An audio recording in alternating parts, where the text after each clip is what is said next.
Hi. So this, please go check out the previous part. This whole thing of differentiating between standard grade and higher grade, there's not as much noise outside anymore, and my phone is overheating. So this is my last part before I start to cool it off before I record again. I really hope I don't lose the content.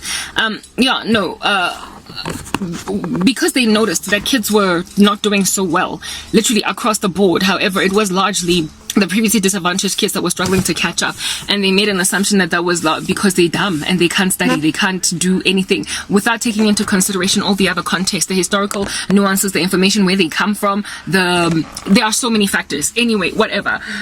Because of this failure rate that was happening all over the show, they imagined that the solution then would be to award certain children an opportunity to study at a lower level.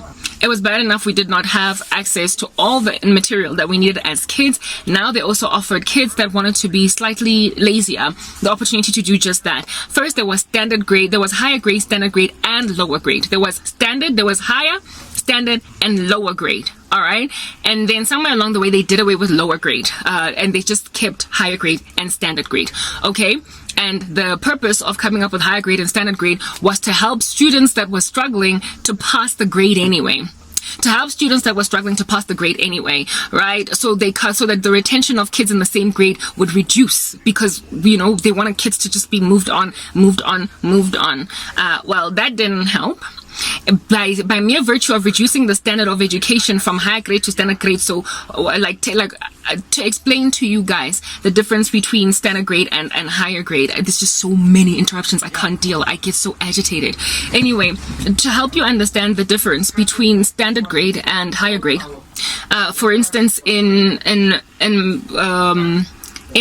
let me say maths. Okay, yeah, maths is, I think, the best one to help you understand. Like, math students, by the time you get to grade like 10 or 10, yeah, when you get to grade 10 and you are on standard grade mathematics, you did not do trigonometry at all.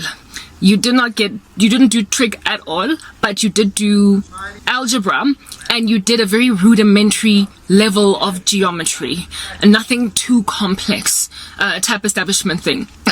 Many of the calculations in getting surface area for a circle, for instance, by the time we got to geometry, and also that were mixed with trigonometry, they were not available for standard grade students. So the scope of knowledge that could be learned by students within these fields was reduced. It was taken away. They just simply don't have the knowledge, because it was extracted out of textbooks for standard grade students. This was their solution to deal with the kids that kept on failing. Instead of, like I said, doing a proper analytics, instead of doing a proper deep dive, they just reduced the standard of education, and also the content that could be studied and the quality of it that could be studied, that was taken out of the way. Now, that's what happens if you have studied behavioral psychology at all. Human beings are, okay, first, before you can even get into behavioral psychology, let us just talk about the way we are and develop from birth, biologically and biblically. We are born dead in trespasses and sins, and in sin did our parents conceive us. And among the sins that human beings can walk in is sloth, laziness. If you can do the bare minimum, you will. Who is this guy? One of the first batch of sins to get a person destroyed? Cain and Abel. The sin of Cain was sloth. He was just lazy. He did not want to give the right sacrifice to God, and so he envied his brother Abel, and then murder was born into the earth. Okay? So because of our sinful nature, human beings, if you reduce the goalpost, if you bring it in, or you lower the ceiling, the height at which a person ought to reach in order to get to the next level, they're not going to train themselves to jump. If you bring down the ceiling that a person must reach to get to the next level, if you bring it down, they are not going to continue training to jump higher, because we are born dead in trespasses and sins, and in sins did our parents conceive us. We naturally do that which our fleshy, but very heavy, irresponsible bodies want to do. We are slaves to sin.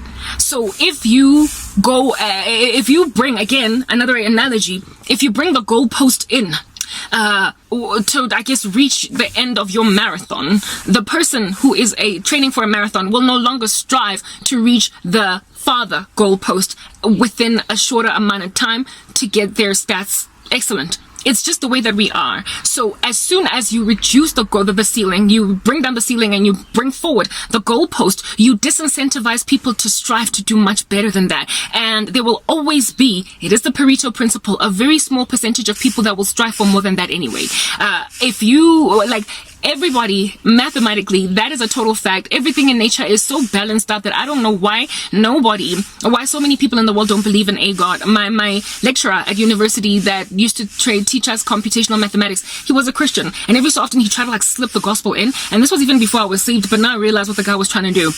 In teaching us about the normal distribution, he was explaining that the whole term normal distribution is not so much, even though it indeed does map with the connotation of it, is not about the fact that it's normal. The guy's name was actually Normal, who came up with it. But the normal distribution is evidence of God, because many things in society just fit within a normal distribution. If you flip a coin in the sky 100 times, it will highly likely 50% of the time be heads and 50% of the time be tails. Things in nature just automatically gravitate towards that balance. Many things operate within a normal distribution. There are other things also mathematically that are bizarre, that should not make sense, but they make sense. It's the way that our Earth is, showing that there's a fingerprint of God, like the Fibonacci sequence, like the pi sequence. There's just so much in nature. That's why we are, without excuse, if at all, we ignore the invisible qualities of God. That makes it clear that there is a balancing force, some being that hates unequal scales, and so a lot of things just kind of even themselves out. That's why racial oppression or any kind of oppressive regime has always been toppled over the history of time, because when evil reaches a height, there is always a balancing force that brings it down. There are so many evidences for the evidence of God, for the existence of God, and yet people are all about that Big Bang business. Anyway, moving on. So within the normal distribution, most things operate within a normal distribution. The pass mark in a school, not pass mark, sorry, but the pass rate in a school will likely fall within a normal distribution. Most kids will pass with an average mark in school, and then there will be the excellent geniuses on the far right that are basically hitting 100%, and then there will be the really struggling kids who are like on 2% or whatever, but largely the school will be in the center. That tends to be the whole way that life always has been. The majority of society just kind of operates very mediocrely. They are within the center. You understand? So if you go and you grab your mean distribution or your normal distribution, if you lower that goalpost, if you say what is normal, what is your pass mark is no longer 50%, but it's now 45, understand that the majority of children are going to gravitate towards making just that, striving towards that. So you dumb down an entire country. You cause a whole nation to become lazy. You make a whole population of students on the ground in your nation to not study. That is what under heaven it is that occurs. That's what happens, for crying out loud. When you lower the pass mark, these are basic things that have been observed all throughout the human race, even by non-religious people out here. Like, if you want a society to excel, you've literally got to, even by a margin, increase the bar with which they can consider themselves ordinary or normal. Whatever is the median, whatever is the norm in society, if you can just up it a notch, just by 1%, by a margin, that whole society over time, you will watch it just do this marvelous thing and gravitate towards that normal, that the normal distribution might be maintained. And so South Africa, in refusing to, I guess, seek counsel, or maybe they had the counsel, they had the knowledge, they had the understanding, they just chose not to apply it. They just wanted to share stats with the world, and they wanted to stop looking so dumb all over the show, to fix the issue with kids failing so much in school and them being retained in certain grades. What they did was reduce. Not only, first they did the standard grade thing, and then the lower grade thing. They did away with lower grade because, I don't know, whatever the reason was, I guess it was way too easy, and all that was left was standard grade and higher grade.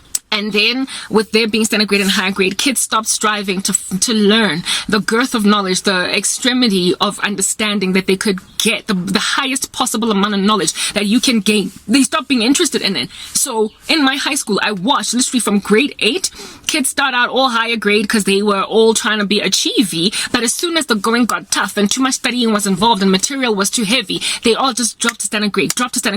And when you drop to standard grade that much, universities are empty. You can only go to colleges and technicons and whatnot. Kids that could actually do well just chose not to, because it's sinful. It is the way that we are.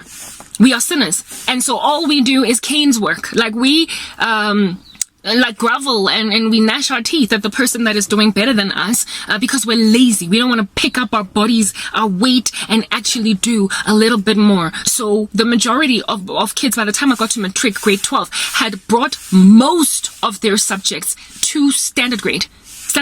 And my class, my matric class, that kept all the subjects on higher grade, especially that took maths and science on higher grade. We were so few guys, like in the class, in maths, like I had one like big fat happy family of a class, but depending on whether or not you took maths on high grade or on standard grade, you would go to a different class. A different teacher would teach you. The standard grade, the higher grade science and maths class by matric, guys, it was scant. Like I think it was like 15 of us when usually we were used to having 30 kids in the classroom.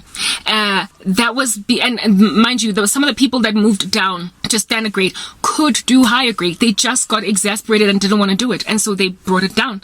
I remember this one friend of mine, upon justifying why she was moving down to standard grade maths from higher grade maths, was that the universities that I am applying to go and study a BCom are content with me getting 60% on standard grade for maths. So why would I want to go and exasperate the living daylights out of my brain and choke it up a storm with trying to achieve even 40% on a higher grade to get into Wits for my BCom or for my whatever? Why would I want to wear myself out when I can just like glide right through and do standard grade? All I need to get there is 60% if at all I'm going to make a BCom. And I don't see why. Like the rationale was, I'm going to be studying a BCom, I'm not doing a BSc, I'm not trying to become a doctor. So what's the point? And for me, it was like the knowledge. It's just to know. It's to be better than that. It is to test yourself, push yourself, for crying out loud. Tried to demotivate her from it, but by the time we got to matric, it was me and how many of us were there? 3. Yes, it was me and 2 other friends. 7 of us, my friends, really 7. Only 3 of us were in high grade maths by the end of matric and higher grade science. The rest of them decided to do, no, all of us took a higher grade science, but the rest of them were like, I'm sorry, maths, nah, I'm taking it, I'm downgrading, I'm going to standard grade. It was me and this one friend and this other friend that stayed, all of us on higher grade from 7. And it was just my crew of friends that had those stats. Across the classroom, I felt like there was like a fall, and our class was called the clever class. We were the boffins. We were the smart kids. We were the smart kids. We were the smart class. And yet kids in the smart class, in other words, they had the potential, they could do it. They just were lazy, they didn't want to. So they downgraded. Next part.